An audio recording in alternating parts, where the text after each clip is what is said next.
بزرگوں اور دوستوں، ہم عمر و نوجوان ساتھیوں، السلام علیکم ورحمۃ اللہ وبرکاتہ۔ بحمدہ تعالی و بکرم مصطفیٰ صلی اللہ علیہ وآلہ وسلم پھر سے ایک مرتبہ میں اور آپ جمعہ کریم کی سعادت سے بہرور ہو رہے ہیں۔ اللہ کریم اس کی برکتوں، رحمتوں، عنایتوں سے مجھے اور آپ کو مالا مال فرمائے۔ آئے کچھ عرض و معروض سے پیشتر ہم اور آپ سب سے پہلے اپنی اور ساری کائنات کے مرکز عقیدت، انیس بے کساں چار ساز درد منداں کونین کی مسیحا، مصطفیٰ جان رحمت، شمع بزم ہدایت، نوشہ بزم جنت، شہر یار ارم، تاجدار حرم، نوبہار شفاعت، آب و گلے انبیاء، جان و دلے اصفیاء، مقطع ہر سعادت، مطلع ہر سیادت، معصوم آمنہ، عبداللہ کی در یتیم، حضور احمد مجتبی، محمد مصطفیٰ، ارواحنا روحی فدا صلی اللہ علیہ وآلہ وسلم کی بارگاہ گہربار میں عقیدت و محبت کے ساتھ ایک مرتبہ درود پاک کا ہدیہ پیش کریں۔ اللہم صلی علی سیدنا محمد وعلی آل سیدنا محمد کما صلیت علی سیدنا ابراہیم وعلی آل سیدنا ابراہیم انکا حمید مجید۔ اللہم بارک علی سیدنا محمد وعلی آل سیدنا محمد كما باركت على سيدنا إبراهيم وعلى آل سيدنا إبراهيم إنك حميد مجيد۔ ذرا بلند آواز سے نبی والے نبی کی بارگاہ میں ایک اور مرتبہ درود پاک پڑھیں۔ اللهم صل على سيدنا ومولانا محمد وعلى آل سيدنا ومولانا محمد صلاة تنجينا بها من جميع الأهوال والآفات، وتقضي لنا بها جميع الحاجات، وتطهرنا بها من جميع السيئات، وترفعنا بها عندك أعلى الدرجات، وتبلغنا بها أقصى الغايات من جميع الخيرات في الحياة وبعد الممات، إنك على كل شيء قدير۔ الصلاة والسلام عليك يا رسول الله صلى الله عليه وآله وسلم۔ رفیقان محترم، خطبہ مسنونہ میں نے قرآن مقدس کی ایک عظیم آیہ کریمہ اور ایک فرمان رب کائنات کو میں نے پڑھنے کی سعادت حاصل کی۔ میرا اللہ فرماتا ہے وَأَنكِحُوا الْأَيَامَ مِنْكُمْ وَالصَّالِحِينَ مِنْ عِبَادِكُمْ وَإِمَائِكُمْ، جس کا مفہوم یہ ہے تم میں سے جو اس قابل ہوں کہ وہ حق کے استوار کر سکتے ہیں تو ان کا نکاح کرواؤ۔ اور اس کے بعد بخاری و مسلم کی متفقن علیہ حدیث، جو بڑی مشہور و معروف حدیث جو ہر ایک نے سنی ہے، بارہا پڑھی جاتی ہے، میں نے اس کی تلاوت کی۔ اللہ کے رسول علیہ السلام نے فرمایا النکاح من سنتی فمن رغب عن سنتی فلیس منی، نکاح میری سنت ہے اور جو میری سنت کا انکار کرے وہ ہم میں سے نہیں ہے، وہ مجھ سے نہیں ہے۔ چونکہ مسلسل شادیوں کا سلسلہ چل رہا ہے، ہر طرف ہر گھر کے بڑے اور بڑے خاندانوں کے اندر شادی بیاہ کی بات کا آغاز ہوتا ہے، اور اس عظیم الشان سنت رسول کو عملی جامہ پہنانے کی کوشش کی جاتی ہے۔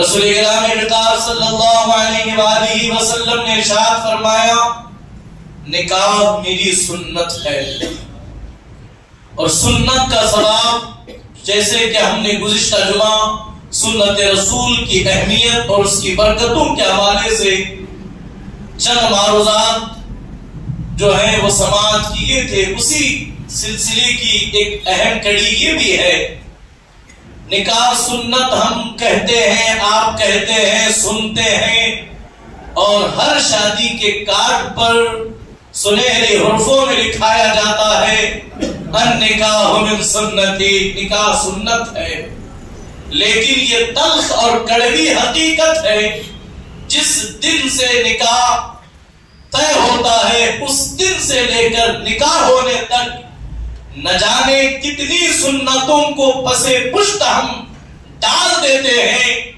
کتنے موڑ پر کتنے مواقع پر سنت رسول کو بلکہ فرائض اسلامیہ کو کس قدر ہم پامال کرتے ہیں وہ کسی سے پوشیدہ نہیں ہے۔ تو لہذا دل میں یہ بات آئی، اس عنوان پر نوجوانان امت ملت اسلامیہ کی اس طرح توجہ دلائی جائے، نکاح صرف ایک رسم نہیں ہے، نکاح صرف انسانی ہوس یا پھر اپنی جسمانی خواہشات کو پورا کرنے کا ہی واحد ایک ذریعہ نہیں ہے، بلکہ نکاح وہ عظیم عبادت ہے، جب کوئی عبادت نہیں تھی تب نکاح تھا، اور جب کوئی عبادت باقی نہیں رہے گی تب بھی نکاح رہے گا۔ آپ توجہ فرمائیے، جب کوئی عبادت کائنات میں نہیں تھی، اللہ تبارک و تعالی نے سید البشر حضرت سیدنا آدم علیہ السلام کو خلق کیا، اور آپ کا مسکن، آپ کی سکونت اللہ نے جنت کو بنائی۔ اب آپ جانتے ہیں، اندازہ کیجئے کہ جنت کے اندر کس چیز کی کمی ہے۔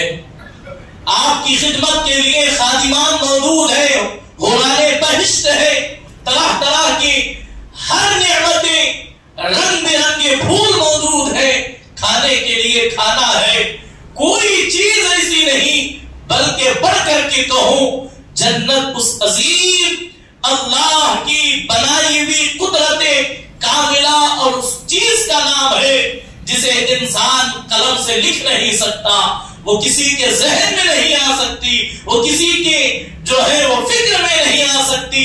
جنت اس عظیم الشان شے کا نام ہے۔ اتنی عظیم جگہ پر اللہ تبارک و تعالی نے حضرت آدم علیہ السلام کو رکھا۔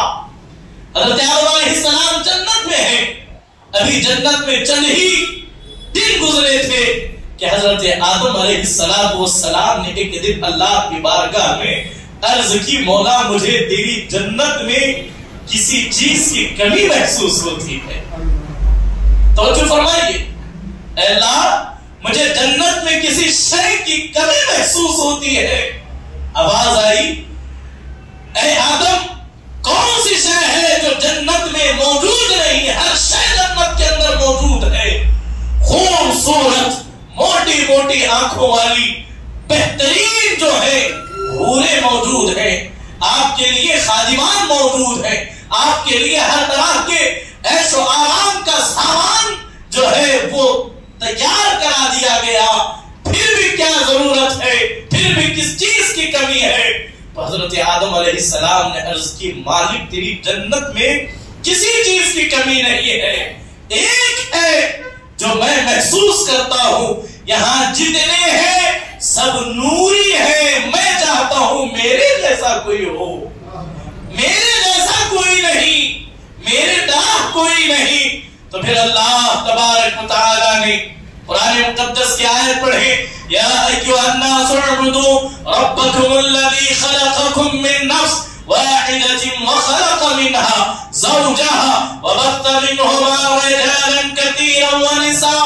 سورہ نساء اللہ تبارک و تعالی نے اس آیے کریمہ کا مفہوم میں آپ کو سنا رہا ہوں۔ اللہ نے حضرت آدم کی بائی بسلی سے اماں جناب حوا کو پیدا فرمایا، اور جب حضرت جناب حوا سلام اللہ علیہا کو اللہ تبارک و تعالی نے جب پیدا کیا تو حضرت آدم علیہ السلام کا دل ان کی طرف بڑھنے لگا، آدم بڑھنے لگے، تو اللہ تبارک و تعالی نے کہا آدم رک جاؤ، آدم رک جاؤ۔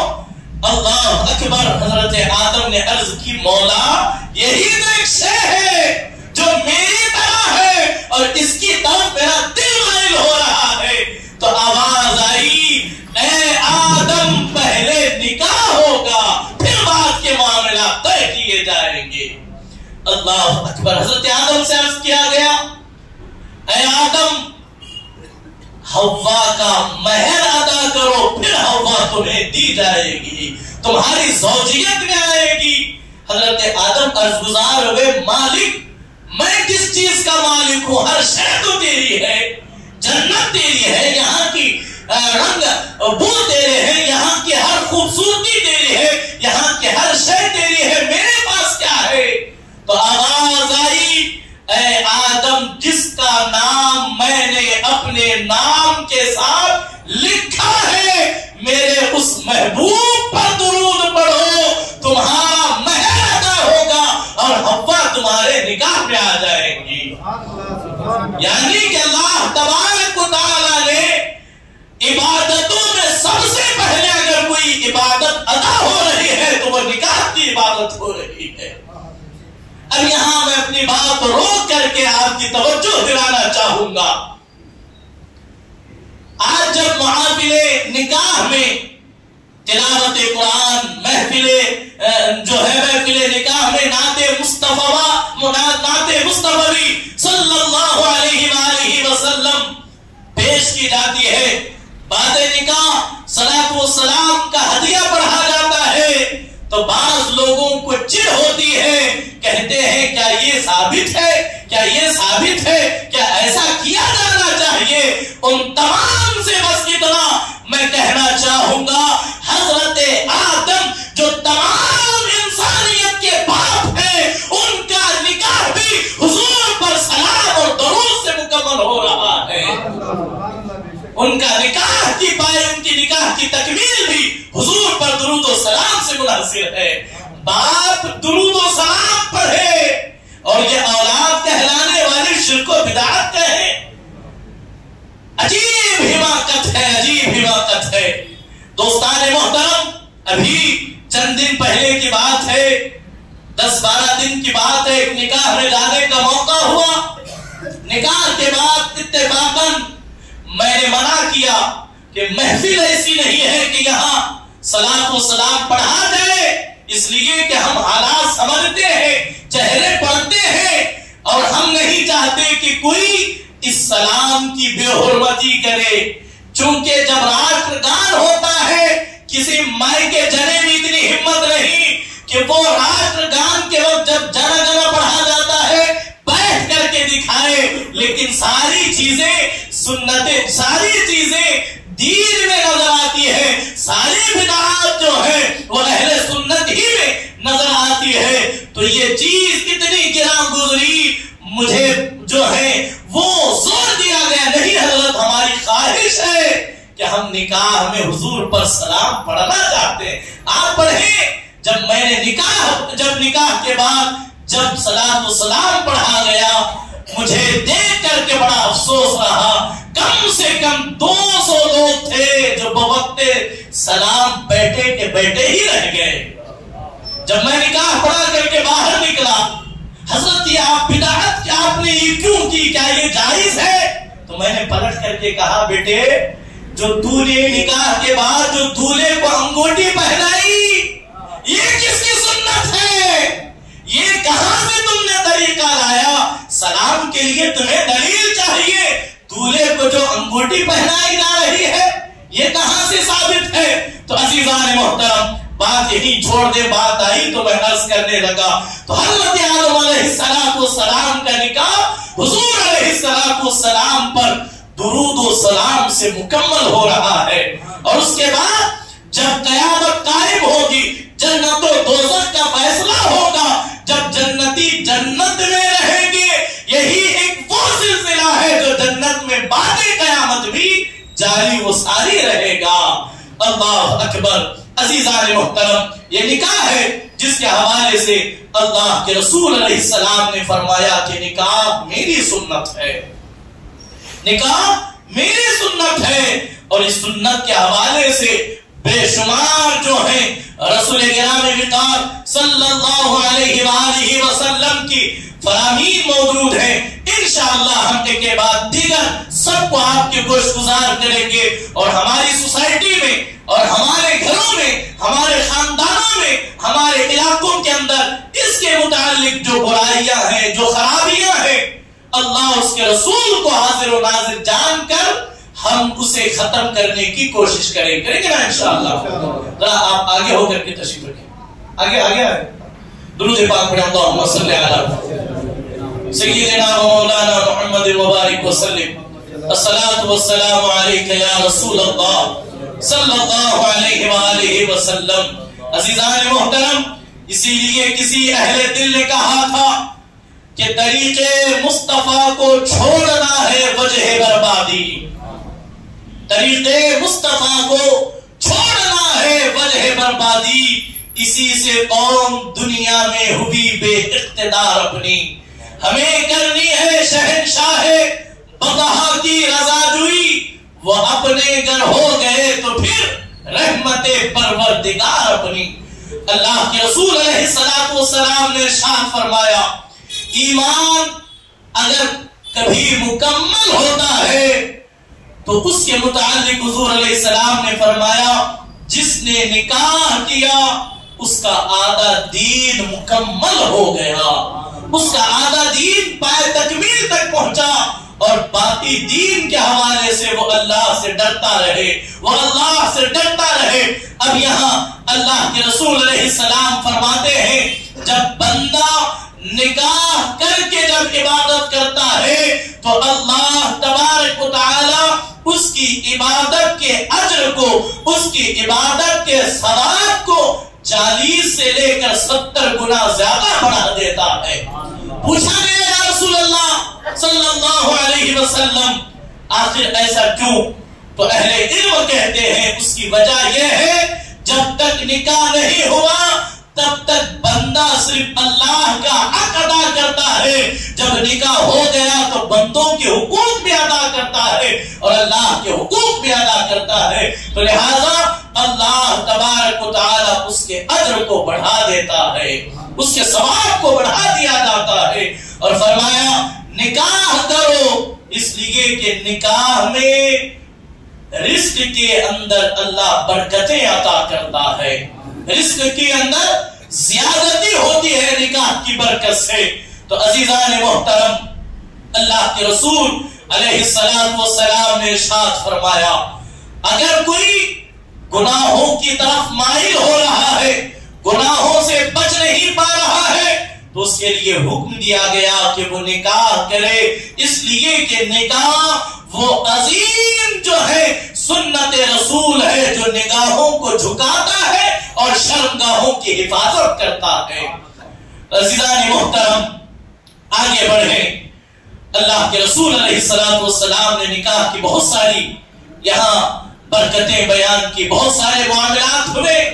اس عنوان کو جو انتخاب کیا گیا نکاح کی اہمیت اور اس کی فضیلت، اس کی سب سے اہم وجہ میں نے یہ ضروری سمجھی. آج سے 10 سال پہلے، 15 سال پہلے ہم اور آپ نے اس چیز کو بخوبی دیکھا اور جانتے ہیں.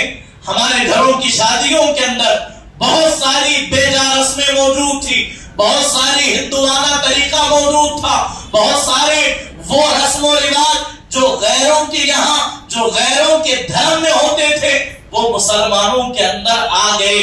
آپ دیکھیں مسلمان کے گھروں میں جب نکاح ہوتا تھا تو بہت سارے معاملات میں، بہت سارے رسومات کے اندر، بہت سارے لغویات کے اندر مسلمان الجھ کر کے رہ جاتے تھے. لیکن جو ہے وقت گزرتا گیا، لوگ اہل علم سے قریب ہوتے گئے، اللہ ماشاءاللہ آج بہت ساری خرابیاں، بہت ساری جو ہے رسومات جس کی کوئی حیثیت نہیں تھی وہ ختم ہو گئی. لیکن آج جو رسومات، آج جو خرابیاں، آج جو برائیاں نکاح کے نام پر، انگیجمنٹ کے نام پر اور دیگر رسومات کے نام پر جو آج جاری وہ ساری ہے، وہ پہلے کی رسومات سے کئی گنا زیادہ خطرناک ہے.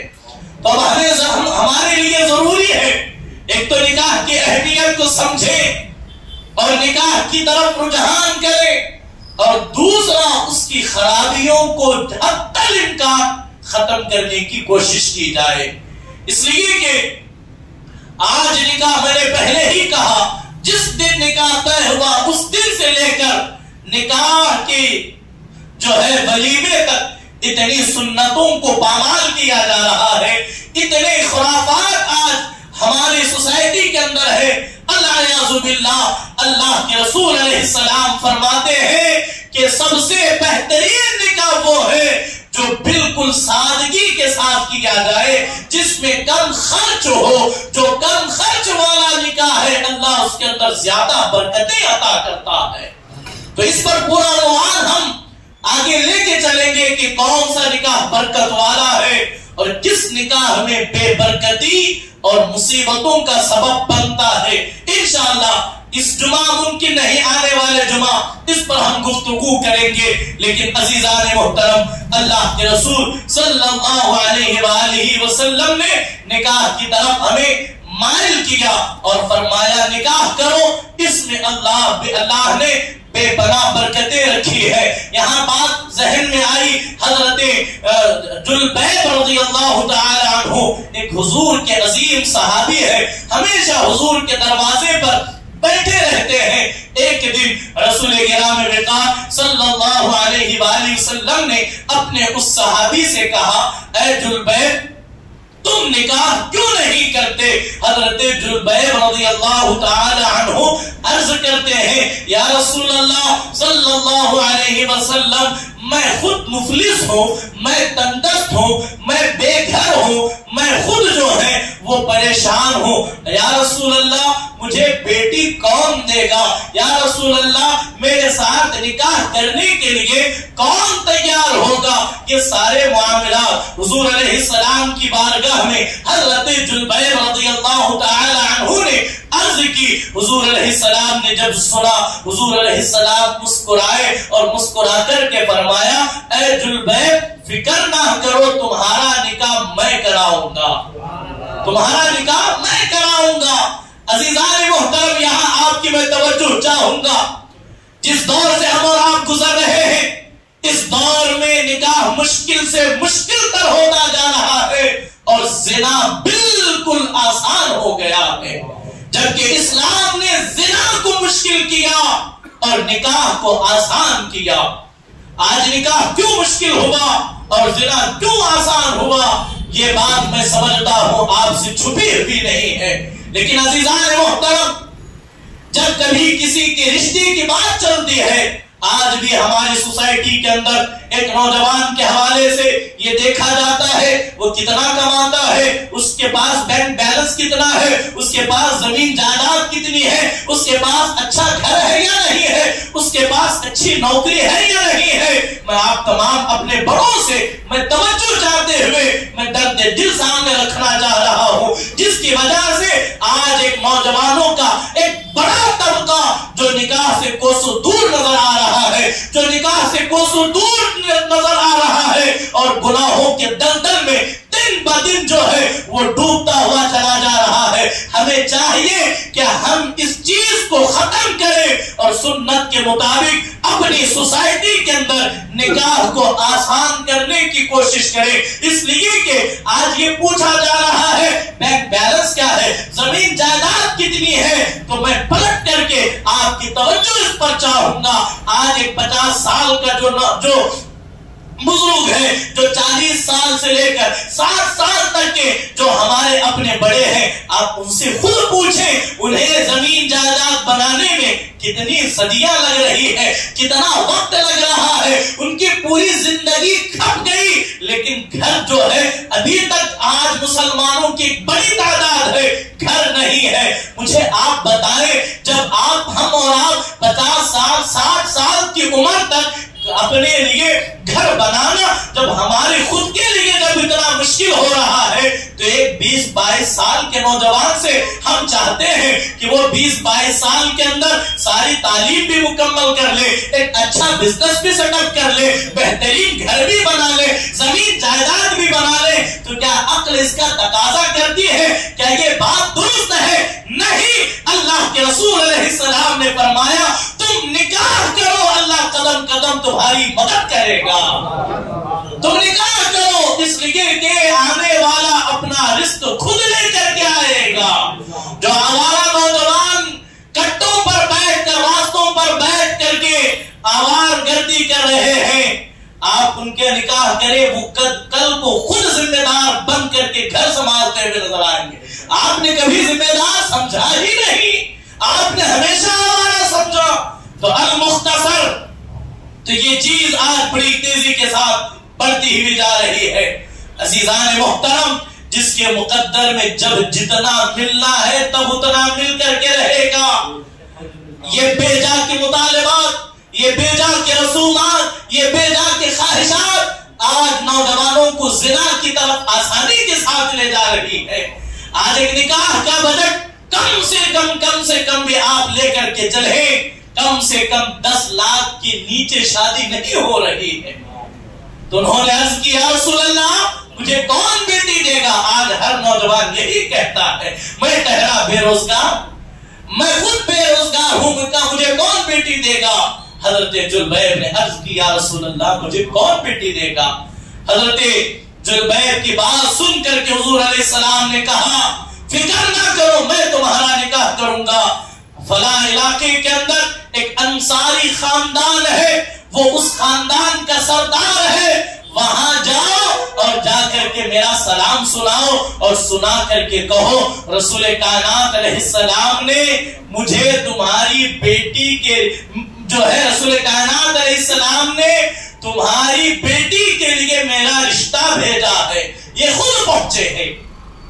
یہاں یہ بات بھی آپ اپنے ذہنوں میں رکھیں. دیکھیں، اس لیے کہ ماں باپ کے اوپر ایک بہت اہم اور بڑی ذمہ داری ہے ان بچیوں کا اور بچوں کا وقت سے پہلے گناہوں کی طرف مائل ہونے سے پہلے ان کا نکاح طے کرنا. اگر ماں باپ نے اس کی طرف اقدام نہیں کیا اور یوں ہی وقت گزرتا رہا، اہل علم اور فقہا کہتے ہیں کہ بالغ ہونے کے بعد ماں باپ نکاح نہیں کرتے. جتنا گناہ وہ نوجوان کرتے ہیں وہ سارا گناہ ان کے ماں باپ کے سر ہے. اس لیے مذہب اسلام نے ایک بڑا اچھا راستہ دیا. اللہ کے رسول علیہ السلام کا جب یہ پیغام پہنچایا گیا تو وہ صحابی جو انصاری قبیلے کے ایک سردار تھے، انہوں نے آنے والے قاصد کو اوپر سے لے کر نیچے تک دیکھا اور دیکھ کر کے ذہن میں خیال آیا ہوگا، کہاں ہماری پھول جیسی بیٹی اور کہاں یہ نوجوان، کہاں یہ خوبصورت حسین دوشیزہ اور کہاں یہ جو ہے وہ مدینے کی گلیوں میں سونے والا.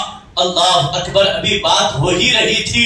وہ اندر گئے، اپنی زوجہ سے بات کر رہے تھے کہ رسول کائنات علیہ السلام نے ایک نوجوان صحابی کو ہمارے گھر بھیجا ہے اپنی بیٹی کے رشتے کے لیے. حضور چاہتے ہیں کہ ہم اپنی بیٹی کا نکاح اس آنے والے صحابی سے کر دیں. اسی گفتگو چل رہی تھی، وہ پلٹ کر کے آئے اور آ کر کے اس صحابی سے کہنے لگے، آپ تشریف لے جائیں، ہم خود رسول کائنات علیہ السلام کی بارگاہ میں آ کر اس کے متعلق گفتگو کریں گے. آنے والے بڑی عزت کے ساتھ آئے اور انہوں نے بڑے احترام کے ساتھ انہیں پلٹایا. یہ سارا واقعہ ان کی بیٹی پسے پردہ سن رہی تھی اور انہوں نے جب اپنے والد کو اس صحابی کو پلٹاتے ہوئے جب یہ دیکھا، واپس بھیجتے ہوئے دیکھا، تو انہوں نے اپنے والد بزرگوار کو پردے کے اندر سے آواز دی اور دے کر کے بلایا اور بلا کر کے کہا، ابا حضور یہ نہ دیکھیں نکاح کا پیغام لے کر کے کون آیا ہے، بلکہ یہ دیکھیں میرے نبی نے میرا نکاح کر دیا ہے تو میں ہمیشہ ان کے قدموں پر قربان ہو گئے. آپ میرے ہم وہ نہیں ہے کہ حضور کے فیصلے پر چوں چرا کرے. المختصر روایتوں میں آتا ہے وہ صحابی جن کے پاس کچھ بھی نہیں تھا، جب ان کا نکاح ہوا رسول کائنات علیہ السلام نے دعا دی، اللہ نے اتنی برکت عطا کی، اتنی برکت عطا کی، اتنی برکت عطا کی، روایتوں میں آتا ہے کہ اس قبیلے میں ان سے زیادہ مہمان نوازی کرنے والا کوئی دوسرا نہیں تھا، جس کے خود کے کھانے کے کبھی کبھی لالے پڑے ہیں، جب نکاح کرتے ہیں تو اللہ رزق کو اتنا بڑھا دیتا ہے کہ وہ دسترخوان ہمیشہ جاری رکھتا ہے۔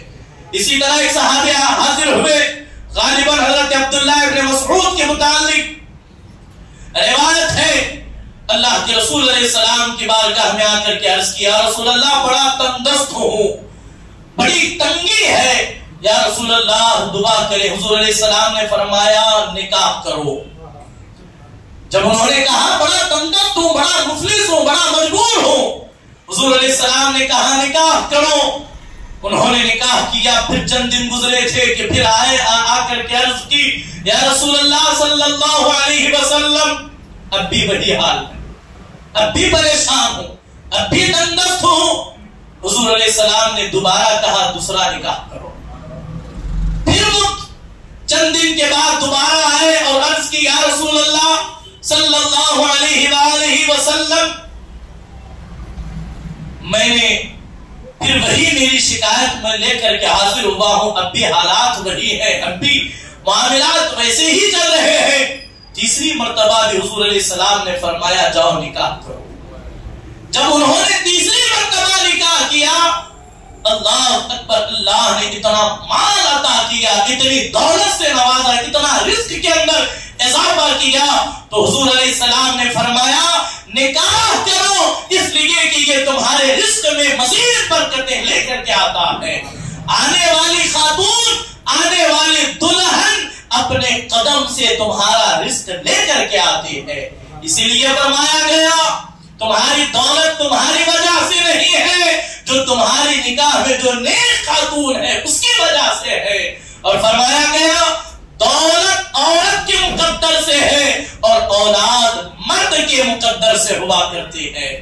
عزیزان محترم، یہ اللہ تبارک و تعالی کا ایک نظام ہے جو نکاح کے ذریعے سے اللہ تبارک و تعالی اسے پورا کرتا ہے۔ اور فرمایا گیا نکاح گناہوں کی حفاظت کا واحد ذریعہ ہے، اور نکاح کرو تاکہ تم گناہوں سے بچ سکو۔ حضور علیہ السلام نے ایک مقام پر فرمایا نکاح کرو اور کثرت کے ساتھ اولادیں اور اپنی نسل کو آگے بڑھاؤ تاکہ قیامت کے دن میں اپنی امت پر فخر کر سکوں، اپنی امت کی میجورٹی پر، اپنی امت کی تعداد پر فخر کر سکوں۔ لیکن آج نوجوان نکاح سے دور جا رہے ہیں، نکاح کو بہت معمولی سمجھ رہے ہیں اور زنا کو بہت جو ہے وہ ہلکا جان رہے ہیں۔ یاد رکھیں نکاح کے بعد اگر انسان جو ہے اپنی بیوی کے ساتھ وظیفہ زوجیت بھی ادا کرتا ہے تو ثواب ملتا ہے، اور اسی کے برعکس کوئی زنا کرتا ہے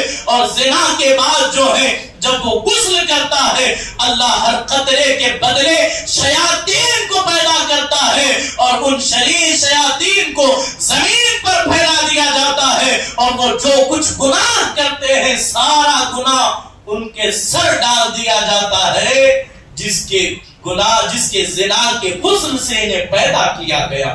آج نکاح مشکل ہو گیا۔ اللہ کے رسول علیہ السلام، عزیزان محترم ذرا دیکھیں اللہ کے رسول علیہ السلام کے دور کا نکاح اور آج کے دور کا نکاح، اور یہ سلسلہ وقت جو ہے مکمل ہوا، اسی کو ہم آئندہ جمعہ اس پر گفتگو کریں گے۔ ذرا دیکھیں کون سا نکاح برکت والا ہے اور کون سا نکاح بے برکتی کا اور مشکلات کا سبب بنتا ہے۔ آج لاکھوں کروڑوں روپے جو ہے نکاح کے نام پر، شادی کے نام پر مسلمان پانی کی طرح بہاتے ہوئے نظر آ رہے ہیں۔ کچھ سر پھرے امیر اور کچھ چربی چڑھے ہوئے غریب بھی اس میں پیچھے نہیں ہے۔ بے جا کے رسومات، بے جا کے معاملات، بے جا کے فضولیات، العیاذ باللہ۔ انشاءاللہ آنے والے جمعہ ہم سنیں گے آج کے دور کا نکاح اور رسول کائنات علیہ السلام کے دور کا نکاح۔ ایک مثال دے کر اپنی گفتگو سمیٹ لو۔ حضرت سیدنا عبد الرحمن بن عوف رضی اللہ تعالی عنہ، یہ وہ صحابی ہے اللہ کے رسول علیہ السلام نے ان کے لیے دعا کی اور اللہ نے اتنا مال دیا، اتنا مال دیا، اتنا مال دیا، پورے مدینے میں ان سے بڑا دولت مند کوئی نہیں تھا، اتنا مال اللہ نے عطا کیا۔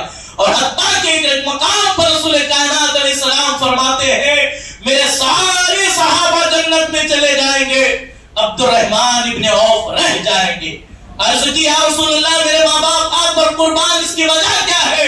فرمایا اس لیے کہ اللہ نے دولت زیادہ دی ہے تو حساب اتنا طویل ہوگا، سب جنت میں چلے جائیں گے، آپ رہ جائیں گے۔ دولت آئی ہے تو پائی پائی کا حساب دینا پڑے گا، مال کہاں سے کمایا، کہاں خرچ کیا، نچلیوں پر تو نہیں اڑا رہا تھا، مال لوگوں کو دھوکہ دے کر کے تو نہیں کما رہا تھا، تو کیا جواب دیں گے؟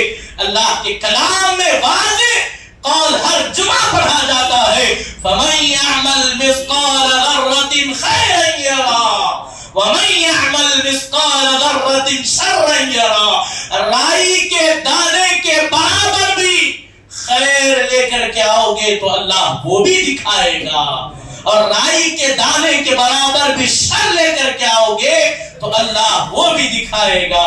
حضرت عبد الرحمن ابن عوف ایک دن مسجد نبوی میں داخل ہوئے، حضور علیہ السلام نے ان کے بدن پر کچھ زردی کے آثار دیکھے جو دولے کے اندر ہوتے ہیں۔ رسول کائنات علیہ السلام کا زمانہ ہے، ذرا توجہ کریں، حضور علیہ السلام نے حضرت عبد الرحمن ابن عوف کو دیکھا اور دیکھ کر کے پوچھا اے عبد الرحمن یہ زردی کیسی ہے؟ اللہ اکبر۔ حضرت عبد الرحمن نے عرض کی یا رسول اللہ میں نے کل نکاح کیا ہے، یا رسول اللہ میں نے کل نکاح کیا ہے، ذرا اندازہ لگائیں نکاح اس قدر آسان اور سادگی سے ہو رہا ہے کہ مدینے میں حضور بنفس نفیس موجود ہے، لیکن حضور کو دعوت دے کر حضور کے آرام میں خلل کر کے صرف نکاح کی محفل کے لیے مدعو کرنا یہ صحابہ کے لیے مشکل تھا، نکاح پھر بھی آسان تھا۔ حضور نے پوچھا عبد الرحمن کواری سے نکاح کیا یا بیوہ سے نکاح کیا؟ حضرت عبد الرحمن نے عرض کیا رسول اللہ بیوہ سے نکاح کیا ہے، تو حضور مسکرائے اور آگے بڑھ گئے۔ تو میں آپ سے یہ اس روایت کو اپنے ذہنوں میں رکھے، اللہ کے محبوب جس زمانے میں ہو اس زمانے میں بھی نکاح اتنی آسانی کے ساتھ اور اتنی سادگی کے ساتھ کہ چند کے علاوہ اس کے متعلق نہ کوئی ڈنڈورا ہے، نہ کوئی بینڈ باجا ہے، نہ کوئی پٹاخے ہیں، نہ کوئی رسومات ہے، بلکہ صحابہ نے یہ ہمیں کر کے بتایا شادی جو لفظ ہے، توجہ کیجئے، شادی جو لفظ ہے اس شادی کے سین کے اوپر کے جو 3 نقطے ہیں ان 3 نقطوں کو ہٹا دیا جائے، جو بچتا ہے شادی اسی کے مطابق نکاح کرنے کا ہمیں حکم دیا گیا ہے۔ شادی بالکل سادی ہونی چاہیے، بالکل بے خرچہ ہونی چاہیے، بالکل آسان ہونی چاہیے۔ انشاءاللہ اللہ نے زندگی باقی رکھی تو آنے والے جمعہ میں ہم یہ دیکھیں گے کون سا نکاح برکت والا اور کون سا نکاح بے برکتی کا سبب بنتا ہے، نکاح کب سنت ہے، نکاح کب واجب ہے، نکاح کب فرض ہے اور نکاح کب حرام ہے۔ یہ چاروں چیزوں پر ہم انشاءاللہ تھوڑا تھوڑا جو ہے وہ تبصرہ کرنے کی کوشش کریں گے، اور خاص کر کے دور صحابہ میں کس طرح نکاح ہوا کرتا تھا، اور اس کے بعد انشاءاللہ نکاح کے حوالے سے ارتواجی زندگی کے حوالے سے جو کچھ ضروری ہوگا ہم انشاءاللہ اسے عرض گزار کرنے کی کوشش کریں گے۔ اللہ کے حضور دعا گو ہوں کہ مولا تبارک و تعالی ہمیں قرآن و سنت کے مطابق اپنے سارے معاملات طے کرنے کی توفیق عطا فرمائے، خصوصاً نکاح کی جو عظیم سنت ہے اللہ تبارک و تعالی نسل نو کو، نوجوانوں کو اسی کے مطابق نکاح کرنے کی توفیق عطا فرمائے، سنت کو جو ہے سنت سمجھ کر معاشرے میں عام کرنے کی اللہ توفیق نصیب فرمائے۔ دوران گفتگو کوئی غلطی ہوئی ہو اللہ رب العزت اسے